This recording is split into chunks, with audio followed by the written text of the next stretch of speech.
this is Michael Bosey. Welcome to Marketing Without the Marketing, where I try to teach you everything that I know about content marketing 10 minutes at a time. Hope you've enjoyed the podcast so far, especially if you're a regular listener. Today's topic is a really important one. It's timing and frequency in your content strategy. You know, I spend a bunch of time talking about this really throughout the podcast because it's so important, but I thought it was worth devoting an entire episode to just because of that. You know, any content strategy starts with good content, right? That almost goes without saying. If you're not producing good content, a content strategy or content marketing as a part of that is not going to work for you. That's pretty obvious, right? But creating, developing, propagating good content, that's really only the beginning. I mean, there's so many factors that go into a content strategy. And, this concept of timing and frequency is a really, really important part of that, right? So timing, think of that as when does your audience want to hear from you? And frequency is how often do they want to hear from you? Now, of course, there's an art to this, and it's going to make a huge difference to how your content is received. Now, it won't surprise you to hear me say this, especially if you're a regular listener, but the secret is that it's not up to you. It's about your audience. Let them make the decision. Let's talk about how to do that. Let's start with timing. Now, good content is not just about what you create, it's also about when you deliver it. Think about this. The right information delivered at the right time is extremely powerful. But the opposite is true too. You know, if you try to connect at the wrong time, even with the right content at the wrong time, it's going to yield weak results and actually could, in worst case scenario, damage the authority that you're trying to build. Now, this goes for any type of content. I mean, you can probably think of a time when you've read a book, listened to music, watched a movie, whatever, and think of that book, song, movie. You know that everyone likes it. Right? Super popular. But for some reason, you weren't into it. All your friends like it, even people that you trust, but it just didn't hit the right note with you. It didn't hit the right chord. It just didn't speak to you for some reason. Now, maybe your instincts were correct. Maybe it wasn't something that was for you. That's fine. But what about those times when you came back to it a year later, a few years later? Different state of mind, maybe different set of experiences that you came to it with, and then you actually really liked it. I mean, that's happened to me a number of times. I'm sure you can think of times that that's happened to you as well. In that example, right, the differentiating factor is timing. What hit the wrong note yesterday is suddenly compelling today. Why is that? The content didn't change, right? It was just your response to it. And the timing mattered quite a bit, right? I mean, people say timing is everything. I'm a strong believer in that. It's a cliche.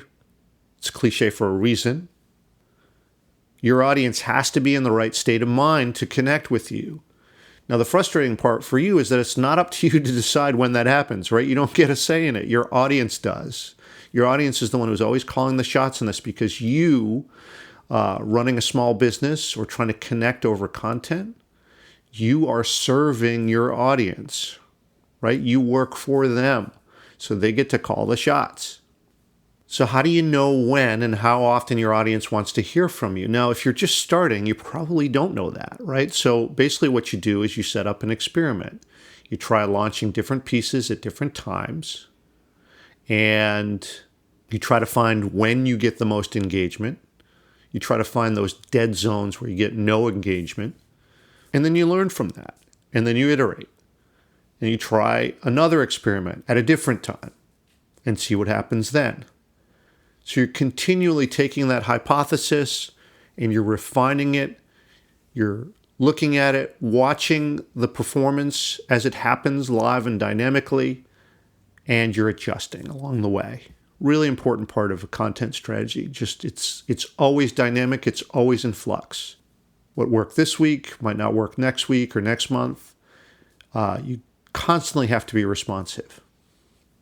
Now, of course, there's a lot of research about the best time to post in social channels, and as a generalization, sometimes those things work. they can serve as a good set of guidelines, but every audience is unique and you have to find your own optimal times as you engage with your audience. If you're just starting out and, it says that the best time to publish a blog is Tuesday, midday Eastern time. Okay, great. That's fine. But that may not be the case with your particular audience. For instance, I have a client who publishes every week on Friday morning. Now, Friday is a terrible time for me to publish, just in my own experience.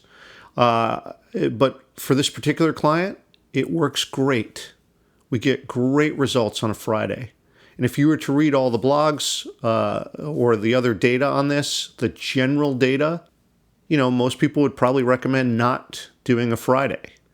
But hey, it works for some people. So all I'm trying to say here is maybe start out with those assumptions, but constantly put them through testing to make sure that you're getting the most out of it.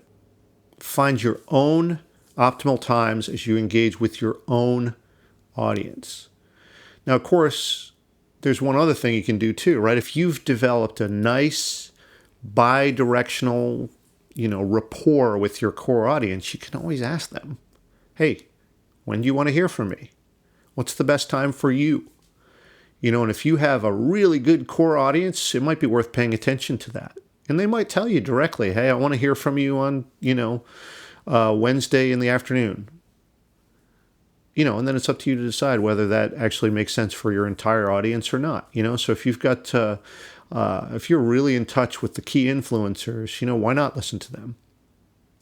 All right, so let's turn our attention to frequency. This is a little bit different, right? It's still timing, but this is really timing over time, right? How often are you going to be posting, or how often are you going to be interacting with your audience? And, the thing that I say here is there's really one simple rule. Exercise restraint. With every single piece of content you share, you're developing your brand. Social media provides an unfettered platform, and that can be a problem. Everybody has a friend who posts way too much on Facebook, right? So you can relate to this. If you get the frequency right, your content is welcome. But you post too much and you risk actually diminishing your authority. People start scrolling right past your Facebook posts or deleting your emails without reading more than the subject line. So you got to get this right. Just because you have this unfettered platform doesn't mean that it's a challenge to pump out as much content as you can, right? It's not about the quantity, it's about the quality. There's already so much noise out there in the social space, right? You don't want to be contributing to the noise. If you post too much, even if it's good content, think about that. And in that good content, you post too much, it runs the risk of becoming noise. And noise is not going to get you noticed. It's just going to be sort of a part of that. And that's the tough thing about it, because you can be producing really good content and still wreck it by getting the frequency wrong.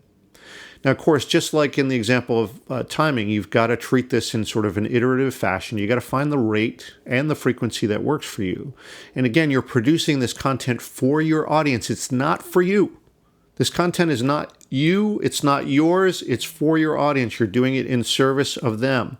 So yes, try different strategies, but try to settle on something that works for your audience. It's got to be about them. And think about that. When you're doing that, it's going to build trust, reliability, and it's going to actually strengthen your connection to your audience. So look, timing and frequency, incredibly important to your content strategy. When you find the right timing and frequency, you can tune it perfectly so that your posts are not just welcome, right, but they're even anticipated.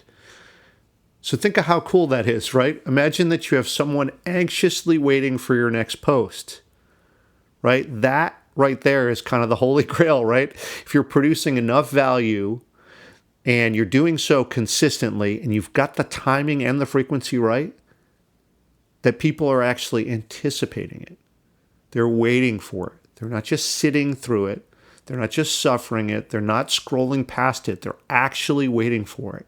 If you can get to that, you win. All right, that's probably about all I got to say about timing and frequency, or at least for now. I'm sure it will come up in other episodes just because it's so important. But anyway, hope that you find this helpful. There's a lot more on all of this content strategy and content marketing as a part of your overall content strategy on my website, michaelbosey.com, or here on Control Mouse Media. Please subscribe to the podcast, leave a rating or review. It helps out a lot. And thank you very much, as always. We'll see you next time.